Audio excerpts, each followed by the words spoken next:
Good evening, folks. Thank you for joining me this evening.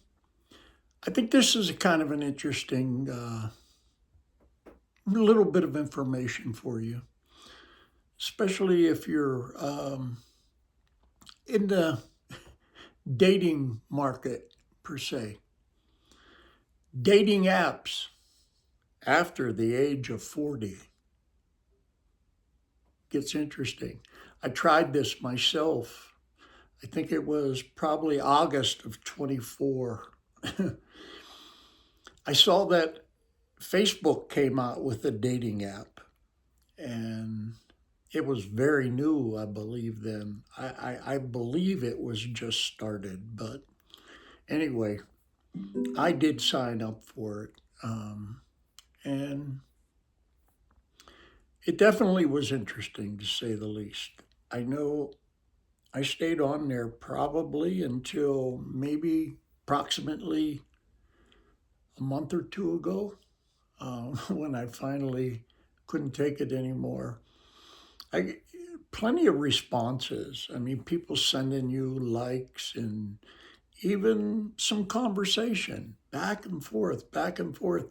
Now you have to realize we're talking about people that were actually local to me in my area.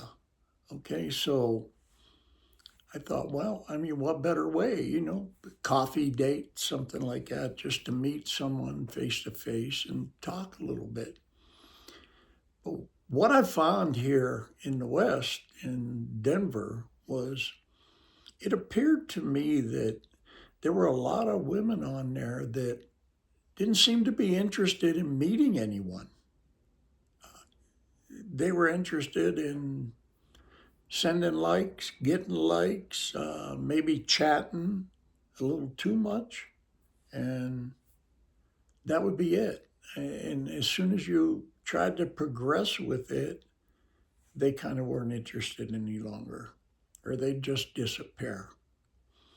So I I didn't understand it. So because I had already contemplated going to the Philippines, I thought, well, let me look at some of the international dating sites. And I'm not going to mention any by name. I,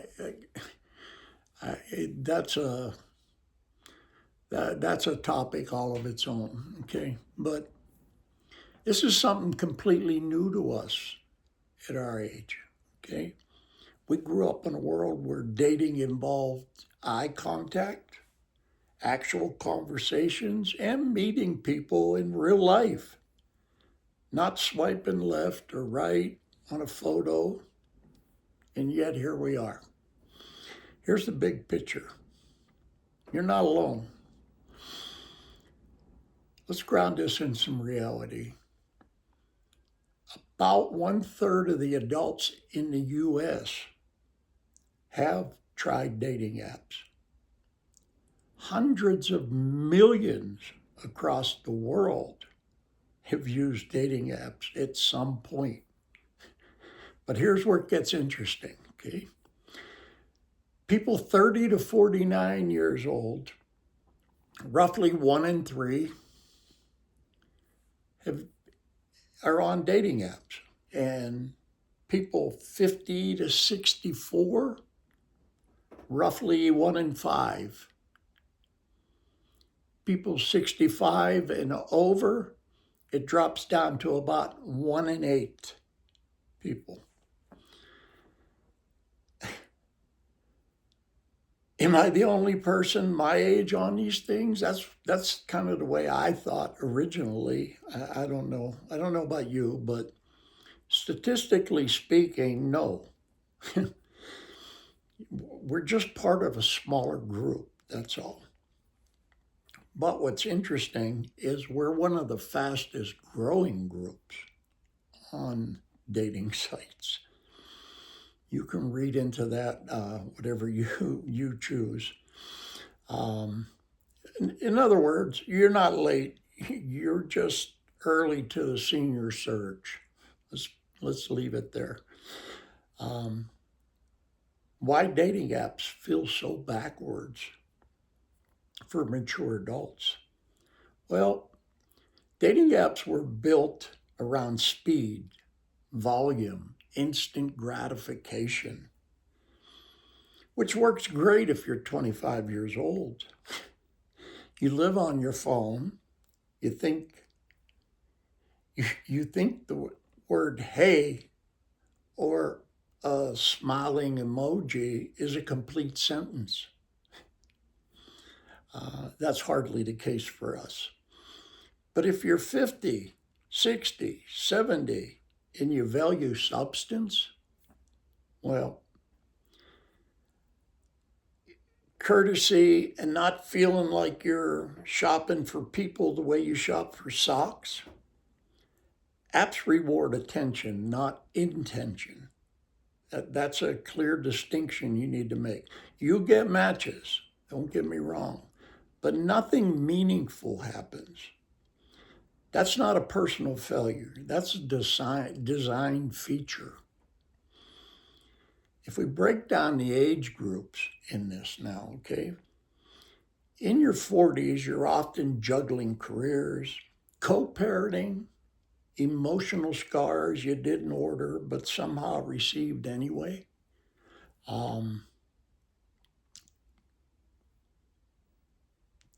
Dating apps make you feel like I don't have time for games.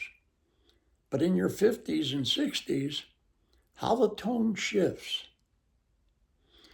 You're seeing divorces after decades, widows, widowers, people rediscovering who they are. You're not chasing fireworks here, okay? You're chasing peace, laughter, reliability. In your 70s and 80s, here's the part nobody talks about, but should. Many people at this stage aren't even chasing romance as much as companionship, conversation, someone to sit down and share a meal with, memories, creating quiet moments. Ironically, this group often has the healthiest expectations of all, and the apps are wildly underprepared for the level of emotional maturity.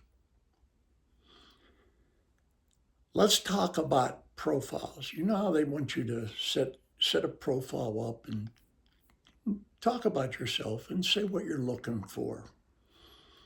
A lot of mature adults make one of two mistakes. Mistake one, oversharing. They go into, I was born in 1956. My ex ruined my credit. My knees hurt when it rains. And then the rest of the medical history. You get the idea. Slow down. You need to. Mistake number two, saying nothing. You just ask.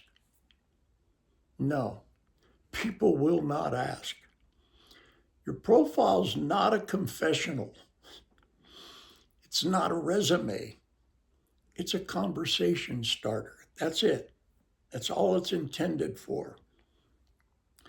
And here's something important. Stop apologizing for your age. Your wrinkles are not a glitch.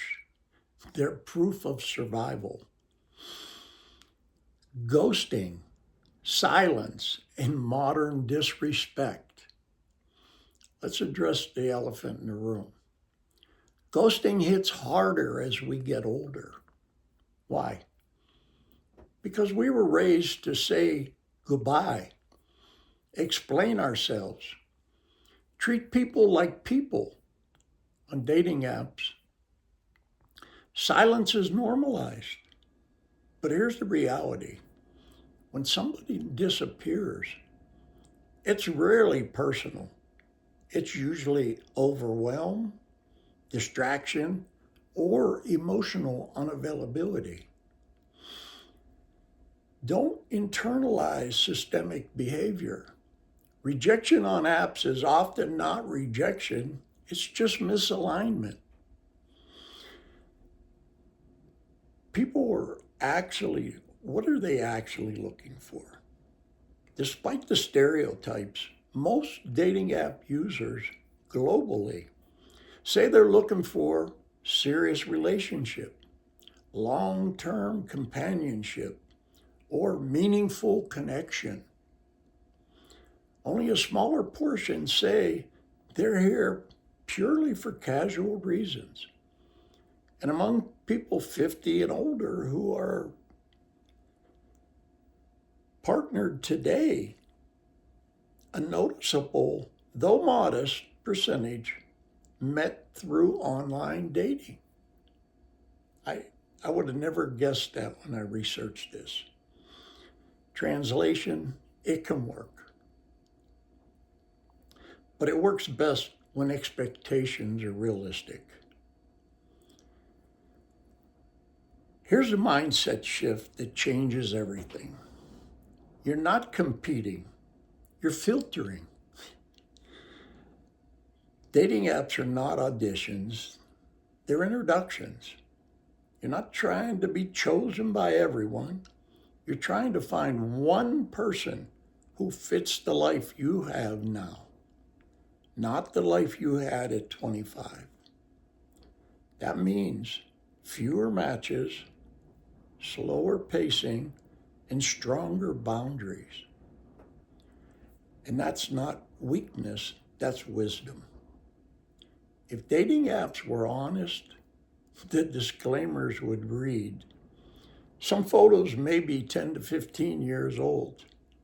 People may disappear without warning. Emotional availability not guaranteed. Side effects may include optimism followed by confusion. And yet, people keep logging in. Why? Because hope doesn't retire. You're still open to love, companionship, or a connection at this stage of life. That's not desperation, that's truly courage. Dating apps may be flawed, awkward, and occasionally ridiculous, but the desire to connect never ages, and neither does the capacity to care. That's all I have tonight, folks. If you liked the video, I'd appreciate you hitting the like button, please. And if you're not a member yet, please join them. I'm trying to create a community here where we can discuss issues. I want to tailor the channel to follow what the feedback is asking for. So if you're interested in something like that, because we're all going to be in a very similar age group, and I appreciate you listening this far. Thank you, and have a great evening.